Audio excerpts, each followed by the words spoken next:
Bismillahirrahmanirrahim. Assalamualaikum warahmatullahi wabarakatuh. Alhamdulillahi wa kafa, wassalatu wassalamu ala nabiyil mustafa wa ala alihi wa sahbihi ahli sidqi wal wafa. Alhamdulillah kita bertemu lagi di channel ini untuk kembali murojaah kitab-kitab atau pelajaran-pelajaran yang sudah kita pernah pelajari. Toyib, sebelum kita mulai pelajaran kita, tafadhal bagi antum yang belum download kitab Bidayatul Mujtahid ini, silahkan download, linknya ada di deskripsi. Sebelum kita melanjutkan pembahasan selanjutnya di halaman berikutnya, kita kembali dulu membahas video sebelumnya bahwa ulama fikih berbeda pendapat terkait hukum membasuh kedua telapak tangan sebelum berwudu setelah bangun tidur. Kita sudah jelaskan ketiga pendapat atau ketiga illah atau alasan para ulama fikih tersebut. Nah, di halaman selanjutnya qala muallif rahimahullahu ta'ala, pengarang kitab Bidayatul Mujtahid ini mengatakan, waman lam yafham min haula'i min hadzal hadits illatan tujibu indahu an yakuna min babil khasi urida bihil am kana dzalika indahu manduban lil mustaqid minan naumi faqat wa man fahima minhu illata syakki faja'alahu min babil khas urida bihil am kana dzalika indahu lisyak li'annahu fi ma'na an-na'im. Dan para ulama fikih yang berpendapat tidak adanya alasan untuk membawa hadis Rasulullah SAW itu ke dalam lafaz khusus yang bermaksud adalah lafaz am, maka hukum dari membasuh kedua telapak tangan itu disunahkan untuk orang yang bangun tidur saja. Sebelum kita melanjutkan, kita harus memahami maksud dari al-khas urida bihil am. Maksudnya adalah ketika terdapat suatu hadis atau ayat atau dalil yang lafalnya itu khusus, akan tetapi maknanya adalah umum.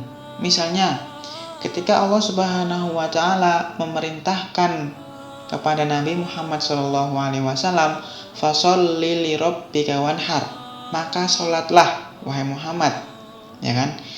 Maka sholatlah ini yang diajak ngomong sama Allah adalah Nabi Muhammad, dan itu lafal yang khusus. Akan tetapi urida bihil am, akan tetapi perintah tersebut tujuannya bukan hanya untuk Nabi Muhammad saja, akan tetapi tujuannya untuk umum. Umum ke siapa? Ke seluruh umat Islam. Nah, itu maksud dari lafal khos urida bihil am. Itu salah satu contohnya saja. Jadi di paragraf ini para ulama fikih berpendapat bahwa kita tidak bisa membawa hadis ke dalam lafal khos urida bihil am tadi. Jadi hukum dari hadis tersebut disunahkan saja untuk orang-orang yang bangun dari tidur. Jadi khusus untuk orang yang bangun tidur saja gitu.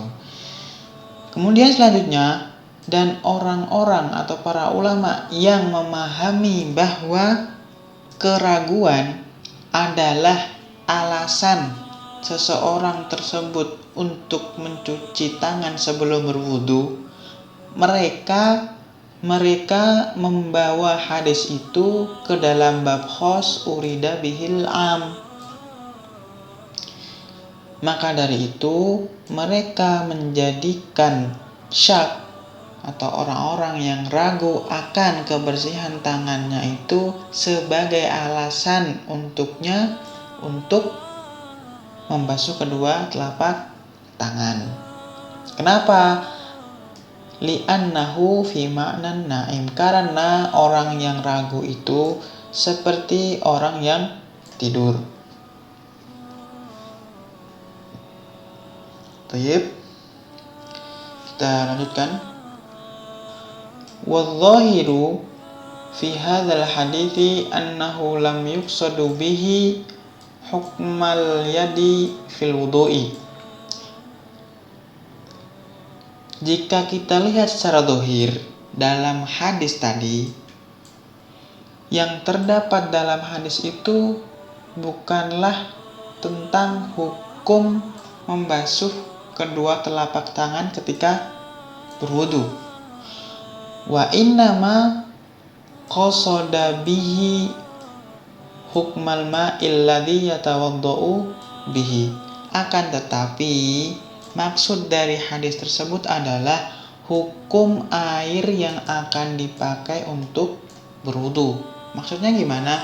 Jadi secara zahir hadis itu tidak menjelaskan tentang hukum mencuci telapak tangan sebelum memasukkannya ke dalam air wudu. Akan tetapi maksud dari hadis itu adalah hukum dari air yang akan dipakai untuk berwudu. Apakah air itu suci atau najis? Jadi misalnya ketika seseorang itu bangun dari tidur, orang itu entah ragu atau sudah yakin bahwa tangannya itu bersih, apakah harus mencuci tangan terlebih dahulu? Karena nanti akan ditakutkan air yang akan dipakai untuk berwudu itu akan terkena najis dari tangannya. Kenapa? Karena dia ragu atau karena dia bangun dari tidur. Nah, itu maksud dari perkataan ini. Idza kana al-ma'u mushtariton fihi at-taharah. Apabila syarat air yang dipakai untuk wudu itu adalah taharah atau suci.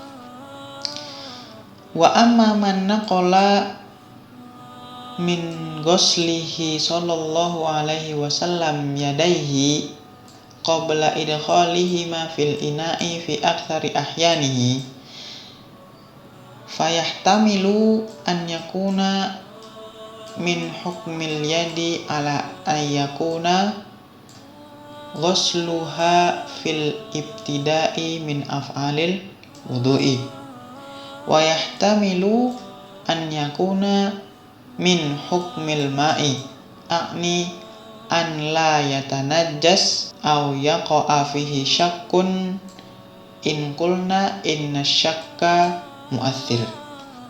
Dan adapun riwayat yang dinukil dari Rasulullah Shallallahu Alaihi Wasallam bahwa Rasulullah Shallallahu Alaihi Wasallam itu sering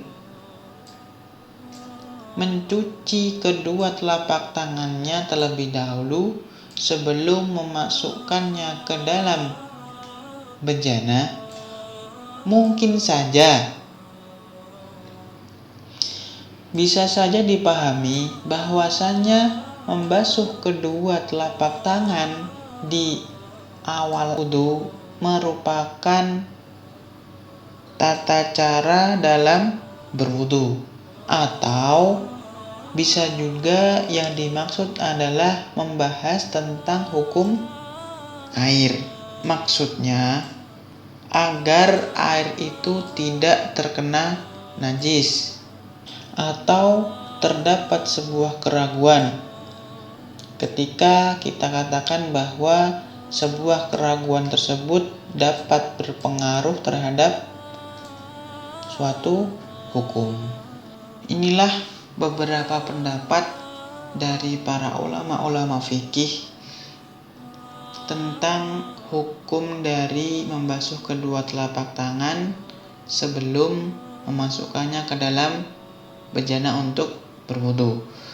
Ada yang berpendapat bahwa itu sunnah muakkadah, ada yang berpendapat bahwa itu sunnah saja, ada yang berpendapat itu dianjurkan untuk orang yang bangun tidur, entah itu bangun tidur malam atau bangun tidur siang hari.